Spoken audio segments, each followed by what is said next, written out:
Bonjour à tous et bienvenue dans cette nouvelle vidéo. Alors aujourd'hui, un format classique, pas de 360 degrés, et je vais enfin faire la vidéo qu'on me demande depuis pas mal de temps, du moins certaines personnes, quel matériel j'utilise pour faire mes vidéos YouTube et entre autres les fameuses vidéos à 360 degrés. Donc je vais survoler un petit peu, je ne peux pas rentrer dans les détails, je ne vais pas vous donner tout le matériel non plus, donc je vais aller directement à l'essentiel. Pour chaque produit que je vais décrire dans cette vidéo, il y a également des liens possibles. Donc vous allez dans la description sous la vidéo. Vous verrez, ça commence, il y a un petit extrait de rien du tout, style le matériel que j'utilise pour une vidéo YouTube. Et en dessous, il y a un plus PLUS, pas le symbole PLUS. Vous cliquez sur plus et à ce moment-là, l'onglet s'ouvre et vous verrez la totalité de la description. Dans cette description, je vais mettre le nom du matériel dont je parle, que ce soit micro, caméra ou autre, avec un lien qui amène vers Amazon. Je le dis clairement, parce que ça va vous permettre d'avoir le nom exact du matériel, d'avoir une description, une fiche technique, des photos, vous aurez tous les renseignements. Et de plus, si vous achetez via ce lien, c'est un lien affilié, moi je vais toucher une petite commission, ça ne change rien au niveau du prix, que ce soit affilié ou pas affilié, pour vous le prix restera le même. Moi logiquement je touche 3% je crois, chaque fois que quelqu'un achètera un produit, du moins via le lien que je mets dans la description. Ce n'est pas obligatoire, si vous voulez me soutenir, il y a également possibilité de le faire via le lien PayPal qui se trouve également dans la description. Et dans la description, il y a différents timecodes qui vous permettent d'aller directement à l'endroit de la vidéo qui vous intéresse. Vous n'aurez rien à cirer des micros, ce qui vous intéresse juste c'est la caméra 360 degrés. Vous cherchez dans les timecodes où se trouve le moment où je parle de la caméra 360 degrés. Vous cliquez dessus et vous accéderez directement à la partie de la vidéo qui concerne la 360 degrés. Ceci étant dit, on peut enfin revenir à un grand classique que je n'ai plus l'occasion de faire depuis que je fais les vidéos à 360 degrés, c'est le fameux top générique.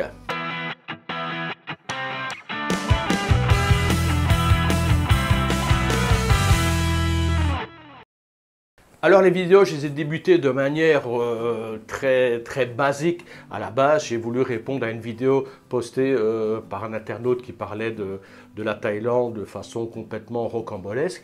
Et donc, j'ai décidé de créer une chaîne YouTube. J'ai commencé avec ma webcam de très mauvaise qualité. Ensuite, petit à petit, j'ai voulu évoluer avec un fond vert. Enfin, j'ai commencé un fond bleu, ensuite un fond vert. Je recommande plutôt le fond vert parce que fond bleu, on a souvent, par exemple, des vêtements bleus, des yeux bleus ou des choses comme ça, et lorsqu'on efface avec le logiciel, toutes ces couleurs disparaissent et il y a des fois il y a des transparences qui sont malvenues. Donc le fond vert style fluo pétant, genre de couleur qu'on ne trouve pas beaucoup dans la vie quotidienne, donc préférez le fond vert plutôt que le fond bleu. Le fond bleu permet les incrustations et ça peut être très pratique. Alors j'ai commencé après la webcam, je suis passé au téléphone. Avec un téléphone, c'est quand même vachement pratique, la perche selfie, et ensuite on se filme. Par contre, qualité du son très médiocre. Donc là, je vais en parler dans les micros. À ce moment-là, je suis passé à un micro-cravate. Ça, c'était la deuxième étape, le fameux téléphone. Si vous voulez bosser au niveau téléphone, un que je conseille, avec lequel je bosse encore actuellement de temps en temps, qui permet de faire de très beaux ralentis. Dans la partie vidéo, cliquez vidéo, il y a des paramètres, et dans les paramètres, il y a slow motion ou ralenti, ça dépend de la langue que vous avez choisi sur votre téléphone, et à ce moment-là, vous faites des ralentis qui sont super. J'ai fait avec des papillons, les gens m'ont dit « Waouh, comment tu as fait ça ?» Donc voilà, le téléphone, moi je travaille avec Oppo, c'est le Oppo O2PO, c'est le A9. Très abordable, beaucoup moins cher que les séries Samsung, avec les mêmes capacités, les mêmes compétences, vraiment un très bel outil, même au niveau caméra. Donc je ne sais plus quelle caméra en plus j'ai rajouté, parce qu'il faut trouver la bonne application qui permet de brancher un micro dessus. Enfin bref, à la rigueur je cherchais, vous me demandez en commentaire si ça vous intéresse. Mais en tout cas, très content de ce Oppo A9 que j'utilise au quotidien. Après le téléphone, je suis passé au réflexe pour avoir une meilleure qualité d'image et pouvoir travailler le son. Alors le son, je vais y revenir quand même, c'est quand même un espace très important. Vous pouvez avoir des qualités d'image qui soient légèrement détériorées et une très bonne qualité de son, ça posera aucun problème. Par contre, si vous avez une très bonne qualité d'image, mais que le son est détérioré, là, les gens risquent de zapper. Les gens oublient souvent, mais la qualité du son, c'est vraiment un élément extrêmement important en même temps que la vidéo. Donc, soignez votre son en même temps que vous soignez vos images, c'est important. Donc, je suis passé au réflexe pour pouvoir mettre des micros, avoir une meilleure qualité de son. Également, pourquoi? Parce que le réflexe, ça permet de faire des photos également. Et avec ma vie de famille pour les enfants, il est clair qu'on fait des photos avec un réflexe, on ne pourra pas faire avec un téléphone.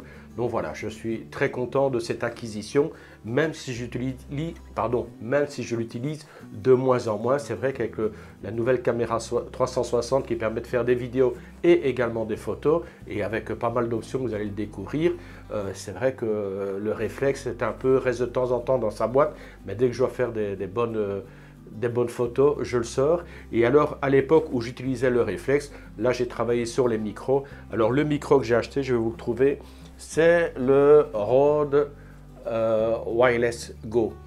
Alors, vous avez ici un récepteur qui se branche sur la caméra avec un fil, il doit être là. Voilà, je vais le retrouver. Donc voilà, on met le récepteur avec le fil qui est raccordé à la caméra. Et le micro est ici, l'émetteur. Vous le branchez, vous voyez, il y a un petit clip comme ça. Vous le branchez directement sur votre jaquette, vous parlez et ensuite vous avez en fait un micro sans fil et ce micro vous permet de vous déplacer. J'ai déjà fait des essais à 60-70 mètres de distance et le réflexe capturait toujours le son et également ce micro le Wireless Go peut également s'adapter sur le téléphone. Donc vous filmez de loin, vous êtes à 50 mètres, vous parlez, c'est comme si vous étiez à côté de votre caméra ou de votre téléphone. Ça, c'était le premier micro. Ensuite, c'est vrai que j'ai toujours privilégié parce que même avec les Wireless Go que vous avez ici, il est possible de brancher un micro-cravate. Donc voilà, des fois, on met cette partie qui est un peu volumineuse, c'est vrai, on met cette partie dans une poche cachée et ensuite, on y incorpore le micro-cravate qu'on fait passer sous la chemise pour avoir juste le petit micro qui dépasse. Et là, c'est vrai que c'est beaucoup plus sympa. Au niveau des micro-cravates lavaliers, le nom vous allez voir de toute façon dans la description, lavaliers, ils sont de bonne qualité, ça coûte 3 francs 6 sous, donc c'est vrai que c'est un bel outil. Ce qu'il faut savoir, c'est la différence entre un micro TRS et un micro TRRS. Voilà. En fait, c'est très simple à voir. Regardez le micro TRRS, il a 1, 2, 3 lignes noires. Tandis que le micro, j'en ai pas ici, enfin, il faudrait que je cherche. Le micro TRS, en fait, il n'a pas 3 lignes noires, il n'en a que 2. Voilà, tout simplement.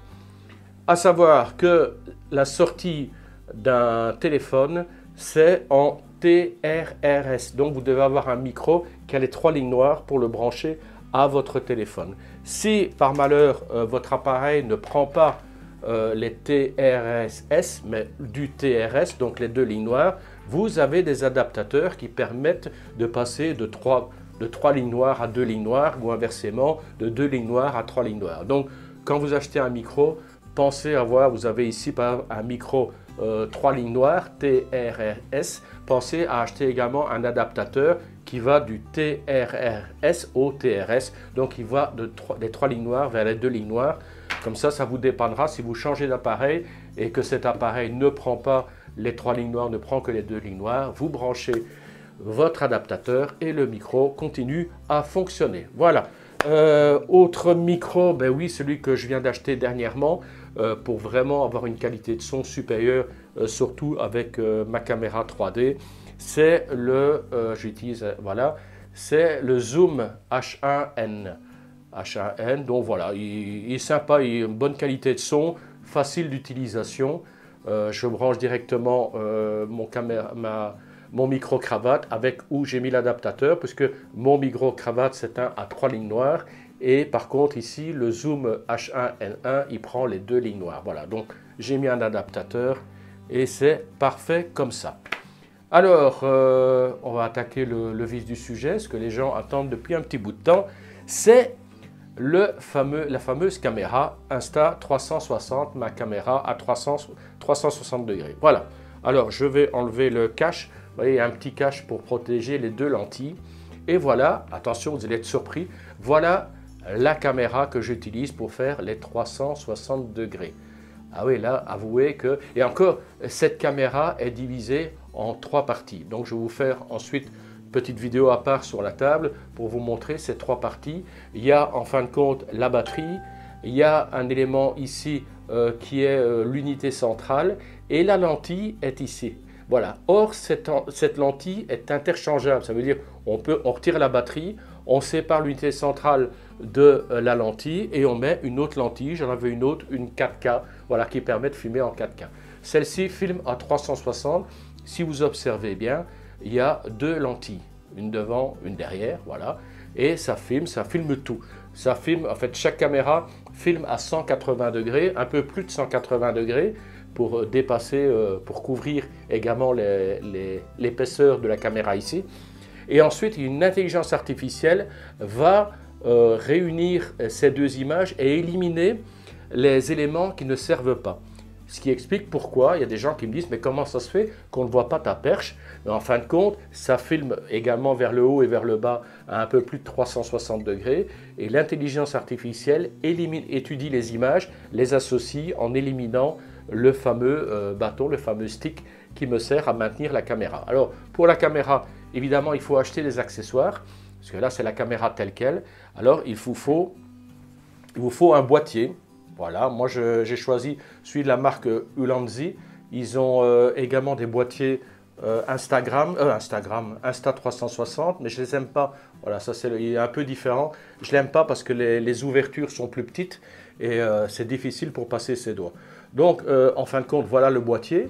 Voilà, on ouvre le boîtier.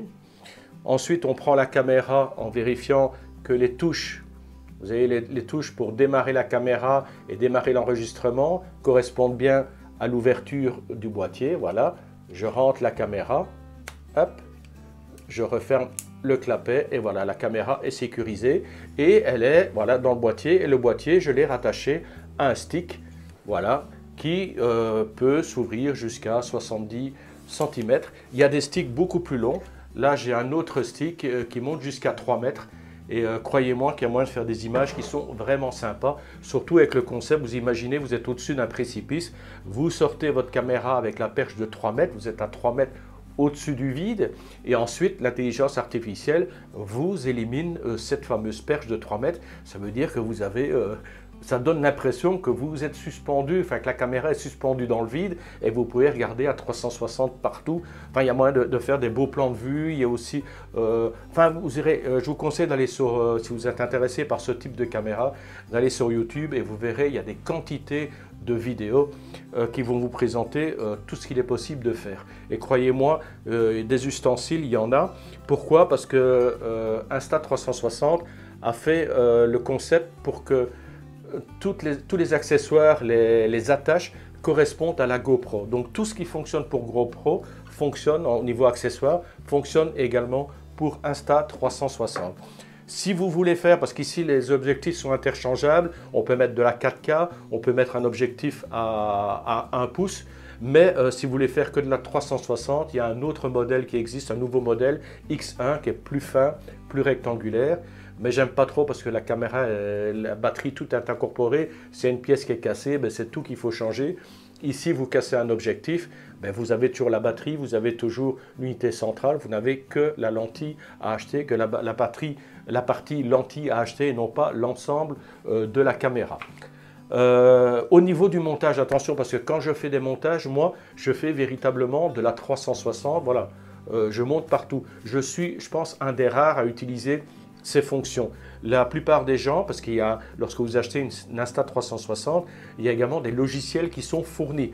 Un logiciel de montage qui fonctionne pour PC ou pour Mac, qui vous permet de faire un montage comme moi, 360, où on monte toutes les images, ou vous faites un montage où vous sélectionnez dans votre 360 degrés, vous sélectionnez des parties qui vous intéressent. Et vous faites un montage traditionnel 4K, mais dans les parties qui vous intéressent, vous sélectionnez. Ensuite, vous décidez que la caméra va à tel endroit, tel endroit. Donc ensuite, les gens visionnent votre film avec les angles de vue que vous aurez choisis, en faisant des zooms, en mettant des transitions. Mais c'est un film classique qui, en fin de compte, sortira. Ce n'est pas une action 360 comme je la présente moi ici sur mes vidéos.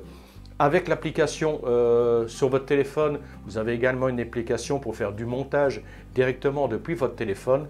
Et là, vous avez quantité d'effets. Vous allez, si vous aimez bien jouer, vous allez voir, ça permet de cloner les personnages. De toute façon, je vous mets des extraits derrière sur le fond vert. Donc, le clonage de personnages, l'accéléré, il y a quantité de choses, il y a la fameuse Tiny Planet, voilà, il y a de quoi s'amuser, il y a des dizaines, il y a des quinzaines d'effets et ils en mettent régulièrement à jour.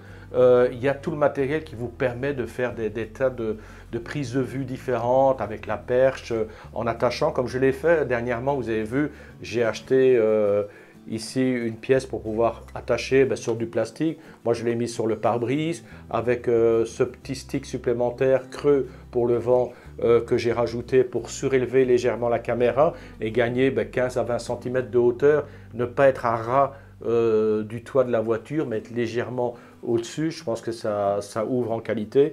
Mais il y a aussi des caissons parce que cette caméra Insta360 est étanche jusqu'à 5 mètres. Donc il pleut n'importe quoi, il n'y a aucun problème. Vous pouvez y aller gaiement, vous sautez dans la piscine avec vos enfants, ça ne craint absolument rien. Si vous voulez descendre plus bas, il existe des petits caissons voilà, qui vous permettent de descendre à 20 mètres, à 30 mètres, 40 mètres sans aucun problème. Ça vous permet de faire également des vidéos sous-marines.